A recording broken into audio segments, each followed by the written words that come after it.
Okay. Can we call a quorum? Can we call a quorum with 4? Yes. Okay. Good evening. This is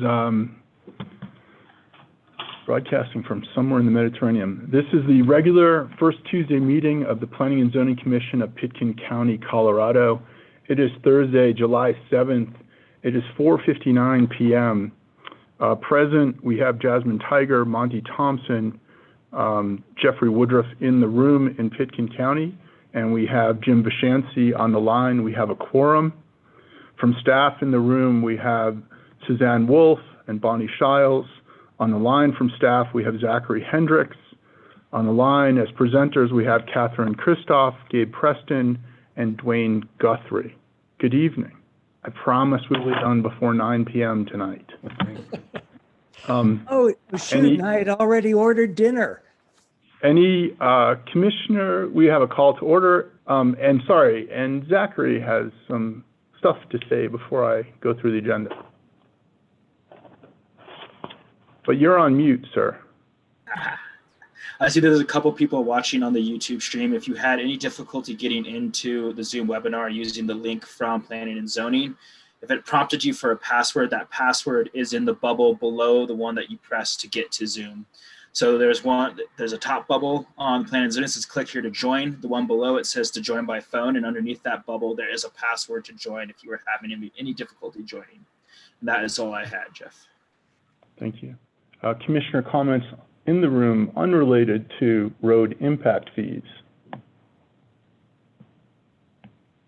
Jim Vishansi, unrelated to road impact fees. Yes, I just wanted to call to everybody's attention that we have had a number of positive COVID tests on our job sites in the last 2 weeks. I'm sure that everybody's heard about it around town, but I'm kind of experiencing firsthand through my jobs. And some of my subcontractors are getting it from their clients who are visiting from Texas. So everybody be careful. It's like the beginning of Hill Street Blues, and be careful out there. Yeah, be careful out there. Thank you for that. Planning staff unrelated to road impact fees. I don't think I have anything for you. I would just note GR Fielding and Ryan Ely are both on the line as well, or on the screen. Awesome. I have one quick one, just a re-alert. We are still doing the growth management public outreach process. We are on our 3rd meeting. That is this Thursday from 10 a.m. to 12 p.m. And for anybody that's interested in attending, it is open to all. You can access it through our website, which can be gotten to from the community development webpage. And this week we will be actually discussing the tangibles, tangible community benefits that growth management system should be giving the county. So that'll happen on Thursday from 10 a.m. to 12 p.m. virtually using Zoom. And will we get an email invitation to that? I've been sending them out. I do not believe that you all were on it. However, I will make sure that you get one. And if you haven't gotten one, if you go to the webpage, you can join directly from there as well. Thank you. Chelsea Clark has joined. Anything unrelated to road impact fees? Public comments. It is a public meeting, but not a public hearing. Any public comments unrelated to road impact fees?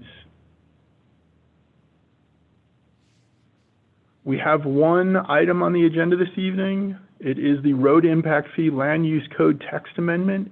And I will turn it over to Catherine or to Suzanne to start off. Catherine. Catherine Christoph, the table's yours. Thank you. Well, first I want to introduce Gabe Preston with RPI Consulting and Dwayne Guthrie with Raftalis. They have been our consultants on this project and helping us through. You'll hear from them in a moment. And then also GR is on the line and here to answer questions. He's been intimately involved in this process. So Pitkin County has had a road impact fee in place for nearly 20 years. What we're presenting today is just is a report generated by Raftelis and RPI that updates the current fee structure. The fee structure is a part of our land use code, so the process in adopting their report is to go through a land use code text amendment. Currently, and as proposed, the road impact fee is based on the type and size of development. The fee is used to help pay for county infrastructure. The fee was last updated in 2009, and staff initiated this project with Raftelis last summer.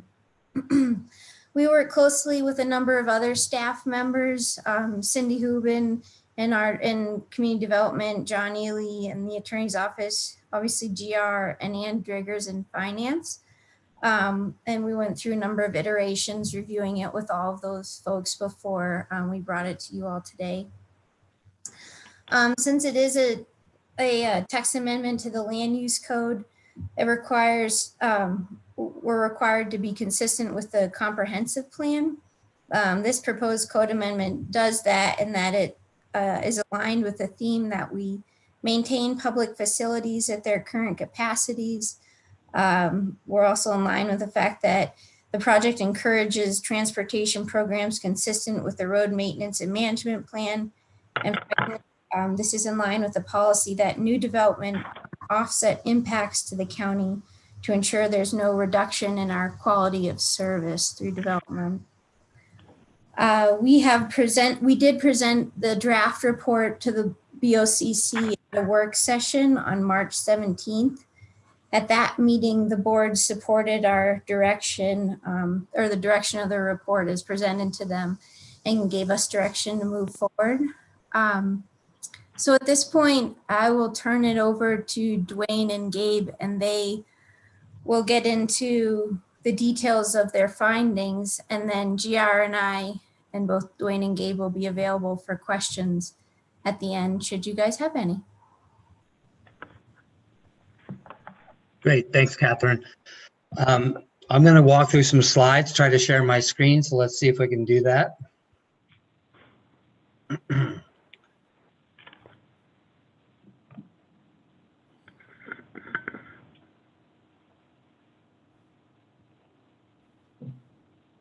Can everybody see my screen? Yes. Great. Well, we're doing impact fees that apply to new development in the unincorporated area of Pitkin County. So none of the cities like Aspen will be collecting this fee. It's for transportation impact fee, and we're going to run through some of the changes that from this update. Abe and I are familiar with the community. I think I did the original study about 20 years ago when I worked for another consulting firm, and it's good to be back working for the county again. Gabe has also done some other work in the county. We're both very familiar with the county, and we both have a planning background, so it's kind of good to be involved in a planning commission meeting. Be glad to answer any questions at the end. And please, if you have any questions as we go through, just pipe up and we'll go ahead and answer those. We're going to talk about how some practices have changed over the last 20 years and specific changes to the 2020 update. So basically, we're proposing a fee decrease for smaller residential dwellings, but actually the fees will go up for larger units over 5,000 square feet. We are also proposing a small fee decrease for retail restaurants and a fee increase for lodging. So we'll look into the specifics in just a moment. But so some things go up, some go down. Generally, we expect a positive budgetary impact where currently the fees, because it's all based on the amount of new development in the unincorporated area. The county collected about $140,000 in road and transportation impact fees in 2019. We expect that will go up slightly due to the new fee structure, possibly another $100,000 this coming year. best practices that have changed over time. This is a summary graphic out of the table on the top of the slide is from a Plan Advisory Service report that I wrote in 2015, talking about the things that have changed over time. And basically what we've tried to do this time is to try to make the fees appropriate for Pitkin County and the changes that have taken place over the past 20 years. And let me just kind of highlight those for you in this slide. Main thing that Gabe worked on was updating the analysis of impact fees by house size. So we used property appraiser information, GIS information, and traffic counts from the county to update the trip generation rates by size of unit, basically by counting cars coming and going from specific travel sheds, where we could use the property appraiser information to come up with average house size in the area. So the current fee schedule caps at 5,800 square feet of heated space. The 2020 update, we expanded that up to 10,000 square feet of heated space.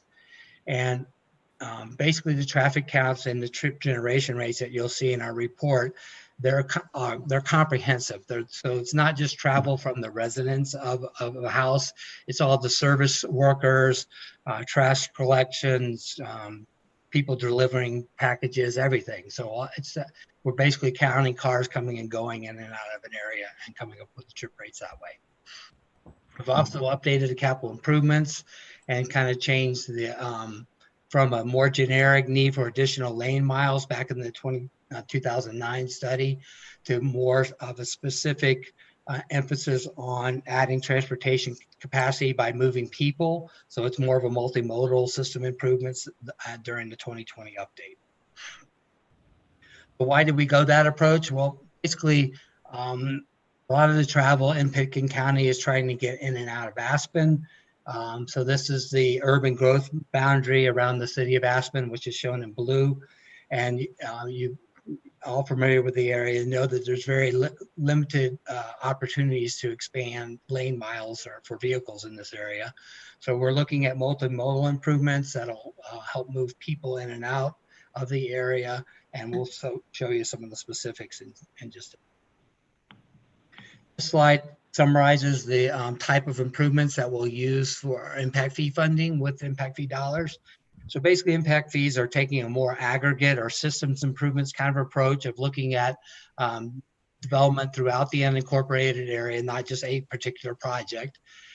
So we're looking at things that we can basically add a park and ride lot near the airport. We can widen roads somewhat by just adding some additional shoulder width for cyclists and pedestrians.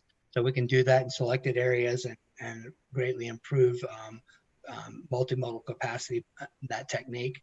We can also add multi-use paths not within a right-of-way or a street right-of-way. So along a river or just through a park or those kind of things. Those would be possible uses of impact fees. Also, we can use transportation dollars for multimodal intersection improvements, bridges that have to go with a multimodal path, and also the variable message sign on Highway 82. So those are all projects that we've identified. The impact fees are not paying all of those projects. You see in the bottom there, they're only paying for about half of the cost of those projects. And these are planned projects for the next 10 years. So we take that dollar amount from the bottom right-hand corner of this slide, the growth amount to be funded by impact fees, and we divide that by the projected increase in vehicle miles of travel over the next 10 years. That's what VMT stands for at the top of this slide, to come up with a growth cost per vehicle mile of travel. And then for residential fees, you see we've had them shown in 1,000 square foot increments, just to kind of give you an idea how the fees change over time. We actually developed a residential impact fee calculator similar to what's been used by the county staff in recent years, where you could actually type in the specific size of your development and it'll give you a customized fee for that exact project. And that'll be published on the website, and people will be able to have that information through the county before they actually go to building permits. So you can see at the smaller end, from like 1,000 square feet up through 4,000 square feet, fees decrease slightly, whereas the larger units, they all go up somewhat. At the very top end for 10,000 square foot, the proposed fee is almost 20,000, or approximately $20,000. The current fee is more like $12,000, so it's a significant increase of $8,000. And then at the bottom, we have general types of non-residential development.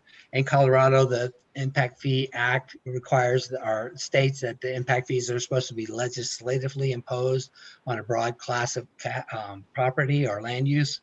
And so these general broad categories are representative of the types of development in the community. Although it is somewhat limited, most of the non-residential development tends to go within the incorporated areas, but we do expect some non-residential development in an unincorporated area. The main reason for I think the decline in the trip generation rate for retail restaurant is just the fact that the Institute of Transportation Engineers periodically updates their trip generation rates. So we're using the latest available information from 2017 study published by ITE. And we also included a trip rate adjustment factor because, for instance, like when you stop at a convenience store to buy gas and go in and get snacks or something, that's not your primary destination. You're passing by to going to some other primary destination. So we have a trip adjustment factor for that, for those pass-by trips, and that lowers the retail to make it the impact fee for retail to make it more proportionate to their actual demand for new travel. So that's our presentation. We'd be glad to answer questions, and Abe's also on the line and he can chime in with anything related to the analysis of trips for the different residential unit sizes.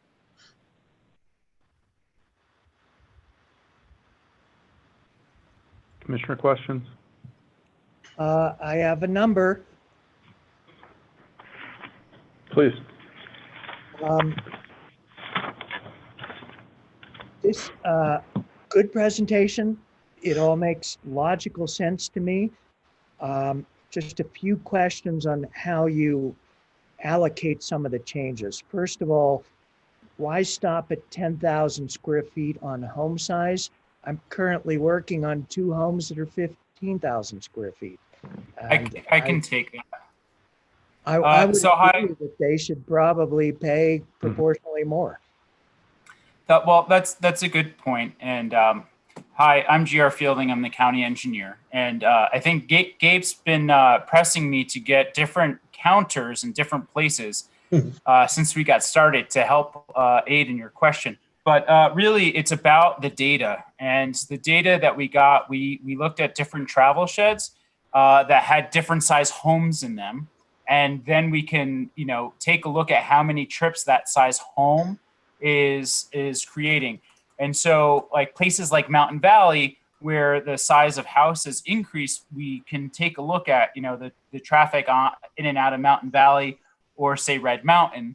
But even on Red Mountain, the average size home, when you kind of start baking that data, you can only really get up to where our upper end of the current or the proposed scale goes. In the future, what we'll end up doing is probably taking a look at if we can get traffic counters on the end of Trentaz Drive coming down from Starwood, and that might get us to the next classification higher. Well, but we just don't have the data to go higher than 10,000 right now. And I appreciate your intellectual honesty in that approach, but we do have homes bigger than that. And I, for one, would certainly support continuing to increase the fees for homes between 10,000 and 15,000. And I don't know that we need reams and reams of data in order to support an argument that we should continue to increase as the home size gets larger, because we do have homes here that large. And one thing we'll add to what GR said is that folks get a credit for if they are to tear down a certain amount of square footage. So if you're tearing down a 5,000 square foot house to build a 15,000 square foot house, you get credit for the fees paid on that initial 5,000 square feet. So you're only paying that, the additional heated square footage. So in a lot of cases, so I guess in a lot of cases, we're not kind of charging for the full square footage that's being built at the time. Sure.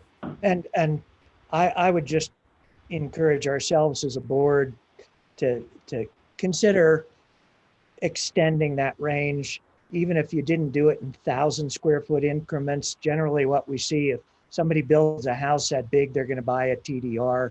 So they will typically jump from 10,000 to 12.5 and then jump from 12.5 to 15. So if you had just 2 more lines for something that's 12.5 and something's 15, you'd probably cover those homes.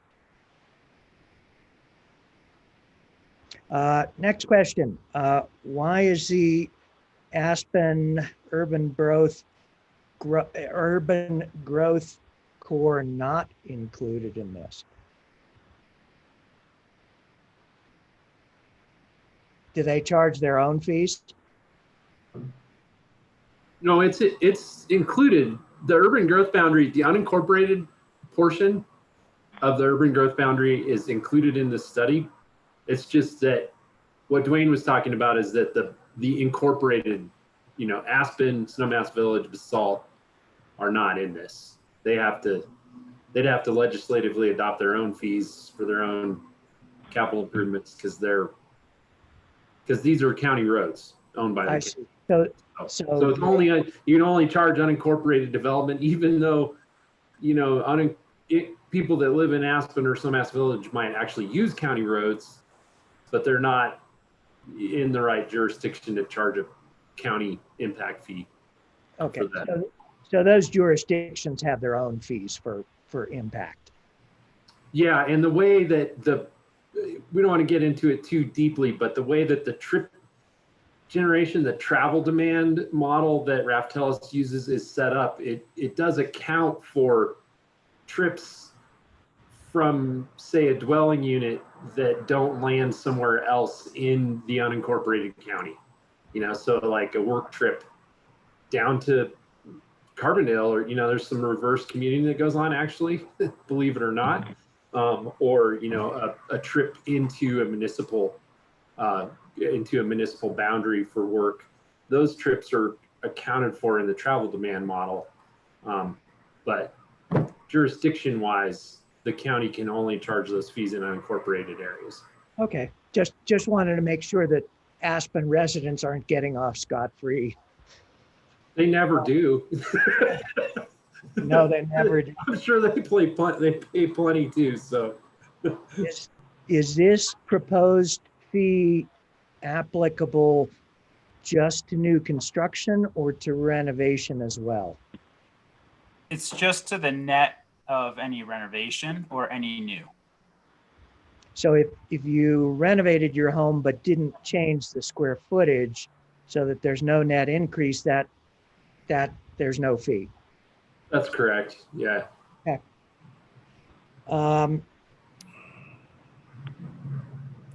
Have you considered the possibility of applying a differential fee to people who live in rural, remote areas? Because somebody who lives on Watson Divide Road or up Capitol Creek Road and has a heavily rutted dirt road to access their property may think it's unfair for them to pay the same kind of impact fee that somebody in Willits pays.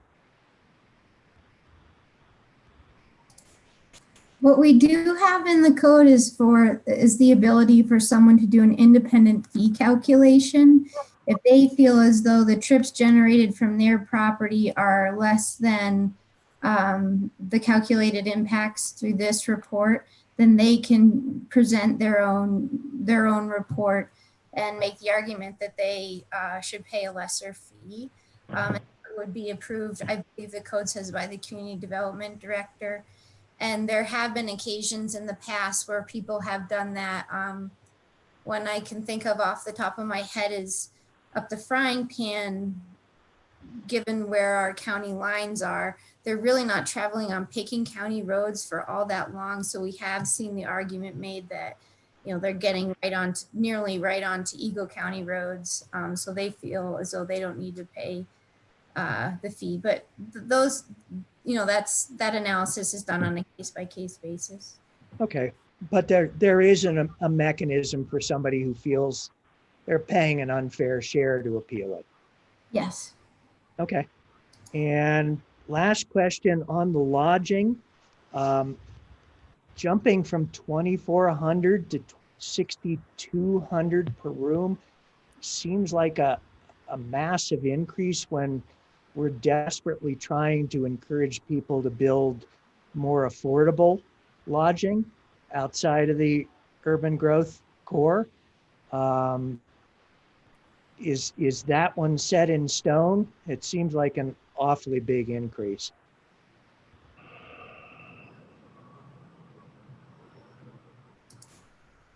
Well, that one is primarily driven by national data on trips in and out of lodging developments.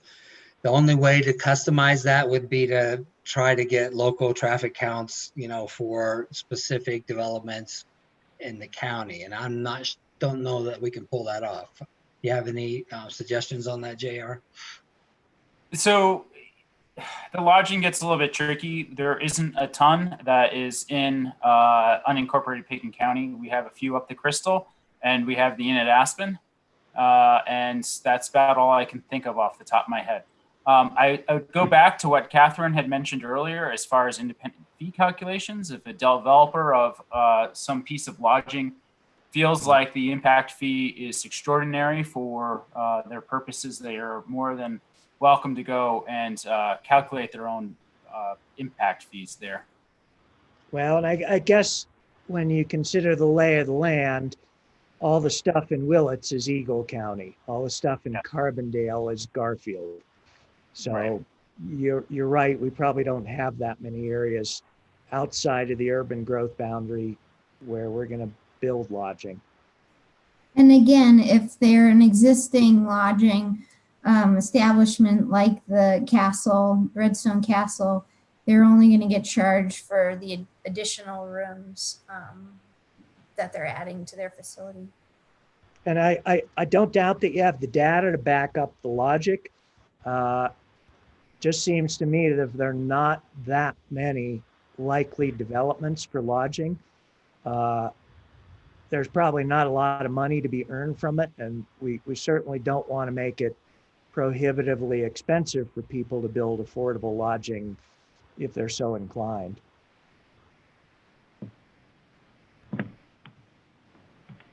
Generally, it's best to publish what the default amount would be, and then the developer can, like staff has already said, they can crunch the numbers and see if they have any evidence to justify a dependent fee study, and then because they're going to have to pay for somebody to do that and submit it, and can kind of compare it as to what the fee amount that they're paying, their potential savings would be. So that is an option if somebody wants to build, but at least they'll know what the default amount is. Okay. Excellent study by the consultants. Good work. Very well thought out and very well documented. That's it for me, Jeff. Thank you. Chelsea, any questions on the line? No, I don't have any questions. Just enjoying the presentation. Thank you. Okay. Question for Rafaelis, which is on page 25 of our packet. Are we supposed to wait 10 years then to go to, because it says the county commissioners have requested a fee structure to reflect homes greater than 10,000 square feet. And I understand Catherine's argument that it's net new square footage, but given we only update this every 10 years, we should give you a hard time. Why didn't we go above 10,000? In the old days, we would call it interpolate, and we would have a curve, and we would create a curve above 10,000 to give us those data points. So that's question one. Right. Well, I think Let me share my screen and just kind of show you the report and the back. Let's see if I can do that for you. Are we right in assuming that, Dwayne, that a 15,000 square foot net new is equal to a 10,000 square foot net new in terms of fees? Or is it just a multiplier? The fees are derived per unit and with the average size of these different developments. So here's the actual, like you said, there is an easy way. There's the plot of the actual trend line fitting the data points that Gabe and staff did the analysis on. And if you scroll down, is this large enough for you guys to read, or do I need to make it a little bigger? Oh, awesome. You can see it? Right. Yeah. Okay, so you can actually see where the counters were located, the general description of the study area, and the size of the unit. So they're ranked by size of unit in the table, from the smaller units up to the ones in Midnight Mine Road, which were like 9,000 square feet. So those were the ones that we actually had traffic counts and a big enough sample size to come up with that trend line. And so, yeah, it is logical. It looks like it makes sense that if you continue to build larger units, you would generate more trips. It's just that we don't actually have the data points beyond, 10,000 square feet to support that. So it's. And could you scroll down a page or two? I thought I saw some reference to 15,000 square feet. The county commissioners basically asked us next time around, or for the next update, not us personally, but the last sentence says, in the 2020 update, the consultant team capped the residential fee at 10,000 square feet. As part of the next update, county commissioners requested staff require additional traffic counts and GIS data necessary to expand the residential fee schedule up to 15,000 square feet. So they gave us that same feedback. Let's get it up to 15,000. And just to support where Jeff was going, why can't we just extrapolate? I'm working on a home right now that has 9 bedrooms. It's like a small hotel. They should pay more.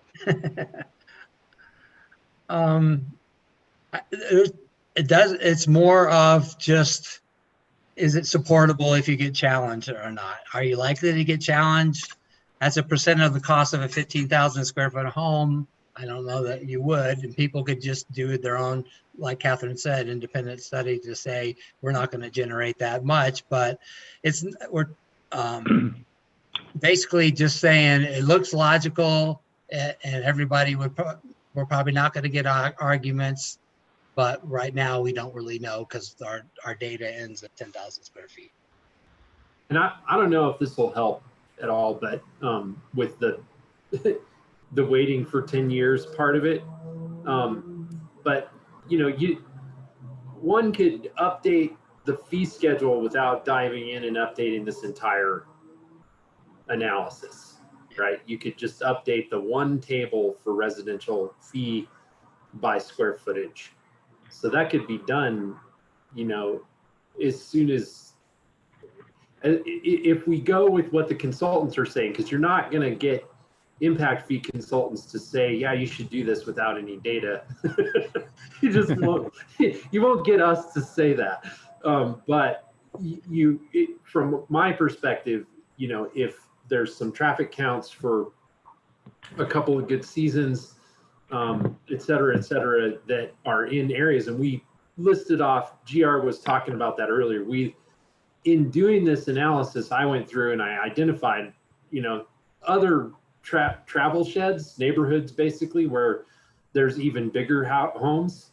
And obviously, where some are too, so we'd be open to suggestions there. But basically, listed off, here's a place where it's kind of one way in, one way out, and there's even bigger homes in here. So if those traffic counts were to get done in the next couple of years, you wouldn't necessarily have to hire Raftellus and all this whole thing to update the fee schedule. It would be, but you would have to do this where you go through, and because the fee schedule is actually in the code, you would have to do this part where you're.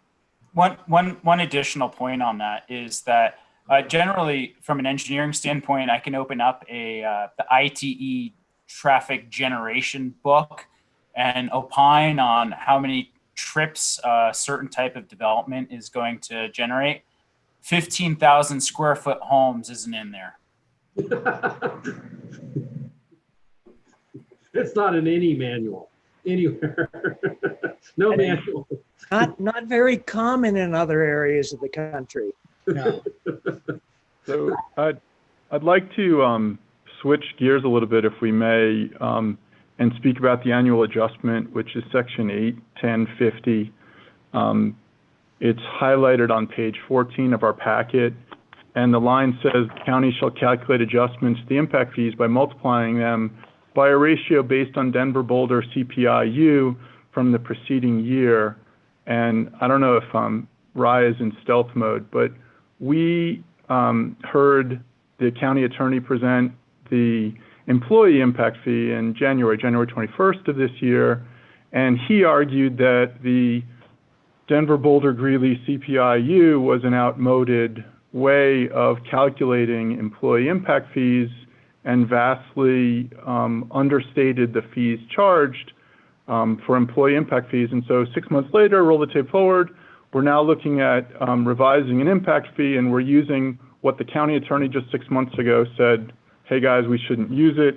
And the exact language from John Ely was, there's no real connection between this CPI index and real costs of construction and creation of housing in Pitkin County. And so it's a long-winded way of saying, hey, Catherine and/or Rye, why are we using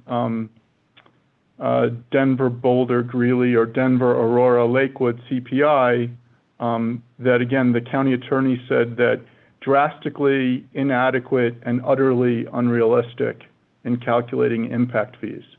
So all the consultants should be smiling and saying, good question.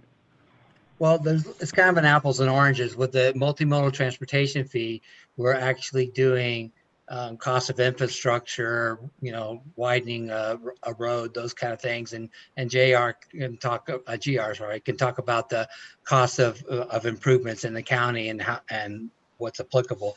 The cost of housing, which is the other item, is very different. It's a more market-driven thing. It's not necessarily tied to construction costs like asphalt and that kind of thing. So that's my take on it. GR? Yeah. I was going to say, I was waiting for Rye to chime in on that one. Yeah, I mean, the county attorney was basically, again, the county attorney came in and said, in essence, we're not going to use Denver Boulder Greeley. It doesn't represent Pitkin County. And again, I think we'd have to, have John Ely speak to that. But I mean, again, with the housing fee, we came up with just a totally different way of calculating the fee. It was a whole new methodology behind it. So I think it was a major shift in how we're doing it. This is about the annual adjustment. We're still, I think Dwayne's explanation of this being tied to actual costs, again, it does have a relationship to the CPI. I don't know a lot about CPIs. Maybe Gabe can help us. He's probably might. But I do think there is a question about if that is the appropriate CPI to be using.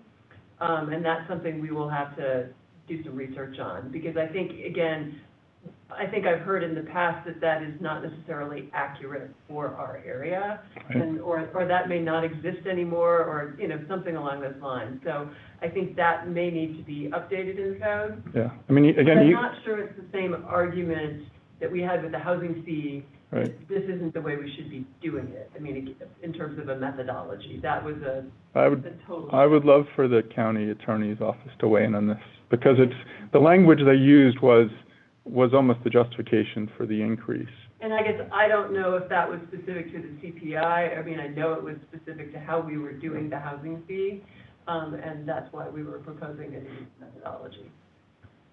In this case, I think the studies still support, this methodology, but there may be something we need to update there. And I had checked with Rye again. He didn't know, if that was the right CPI or not. Given we only get one crack at this, till I'm somewhere like in a wheelchair, it's going to be a decade. So I figured we could ask the question once every decade. And given it's an annual adjustment, yeah. And then the other, Rye, are you actually there? No, I'm sorry. This is GR. I was just going to say we can Sure. take a look at the various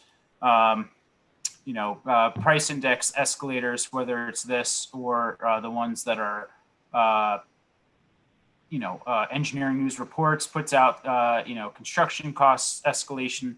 The thing is the last localized construction inflation that I'm aware of is something that was prepared for a court case 15 years ago.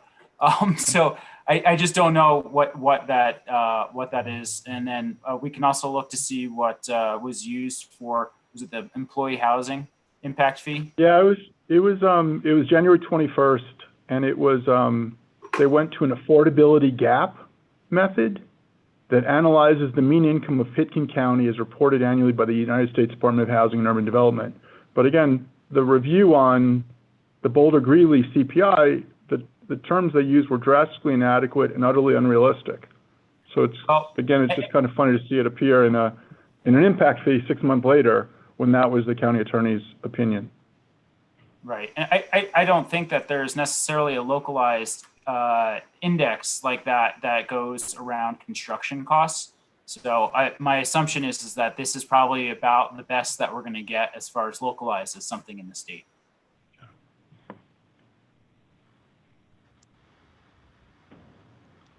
I'm good.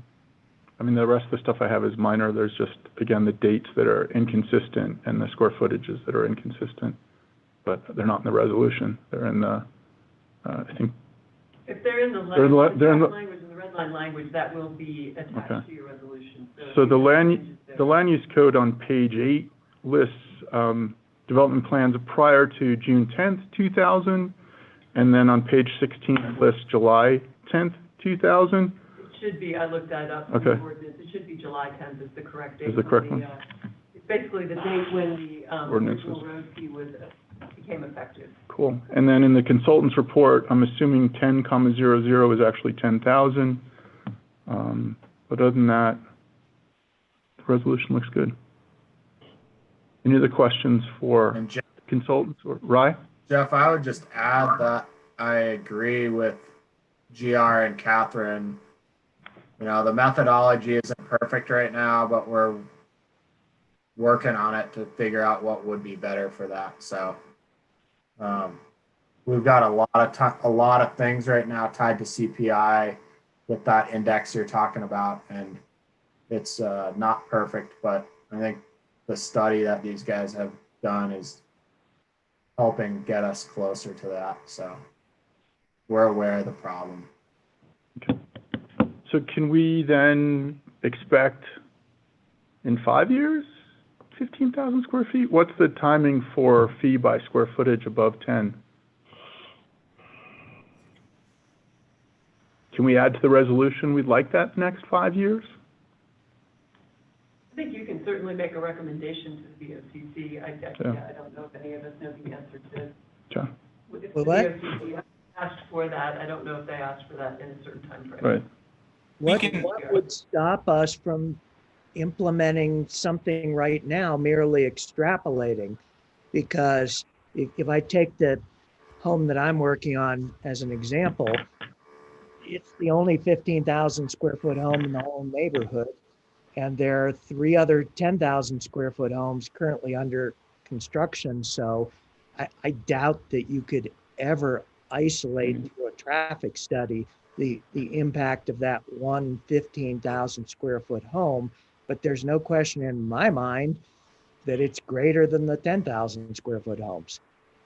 Yeah, I understand that from a practical perspective. Like, it just makes inherent sense that a home that generates 5,000 square feet more than a 10,000 square foot house is going to have additional impact. So when we're in the world of exactions and implementing fees like this, we have to have the data to back it up. Otherwise, we get into a realm of implementing some kind of arbitrary fee. You know, when we were doing the affordable housing impact fee study, we had data that ran all the way out to those larger house sizes. And if we don't have that now, we're just kind of stuck with the data we have, unfortunately, because otherwise it's really not defensible. So if the recommendation from this board is, hey, we think there's an obvious impact beyond 10,000 square feet, then it makes sense for you guys to make a recommendation that says, hey, let's look at that impact between 10 and 15,000 square feet and generate some data to back up additional fee structure on that basis. I think that's a great recommendation and very well stated.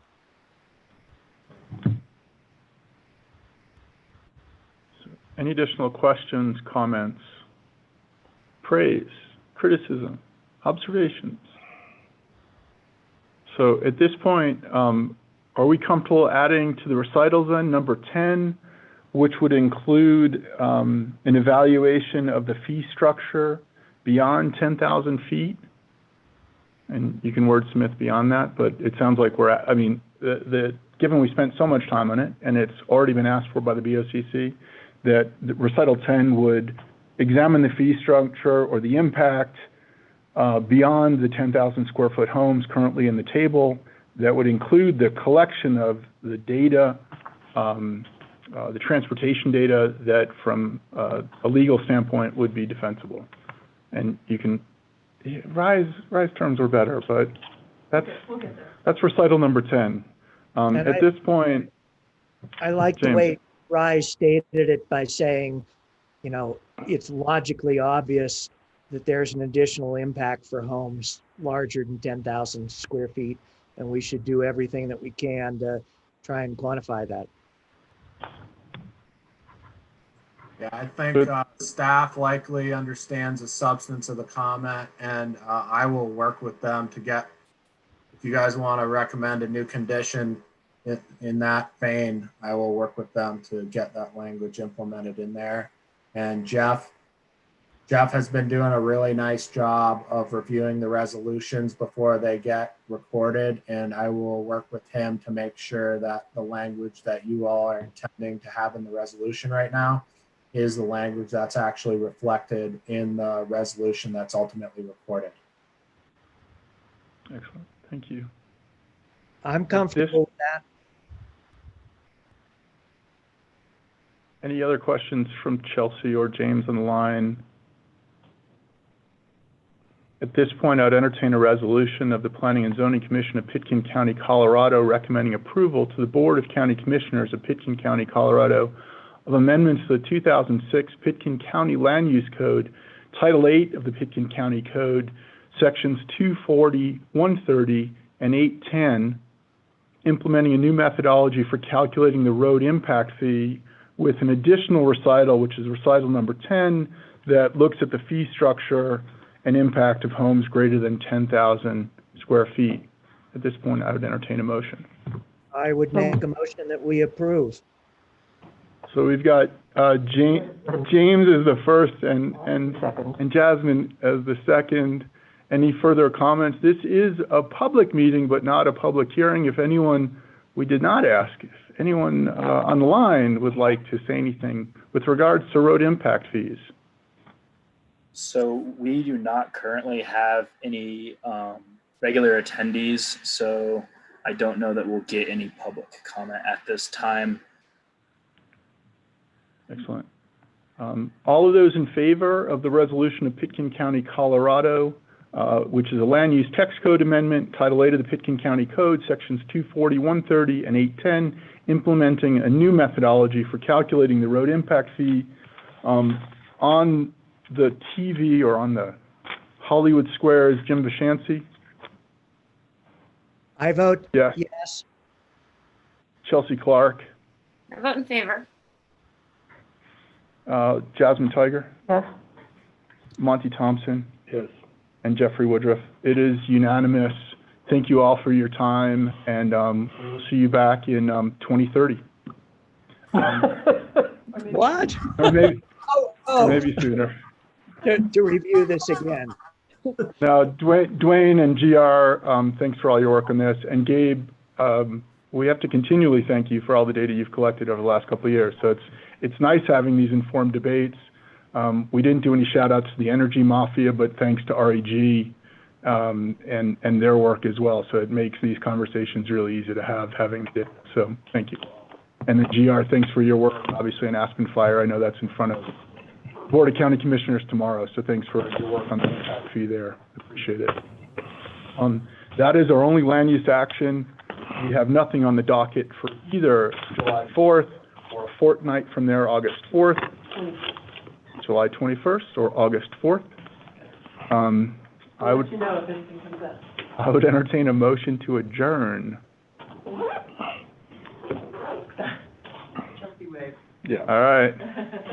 Enjoy your evening. Thanks. Be careful out Thanks, there. everybody. Hi, everyone. Thanks. Yeah, we like.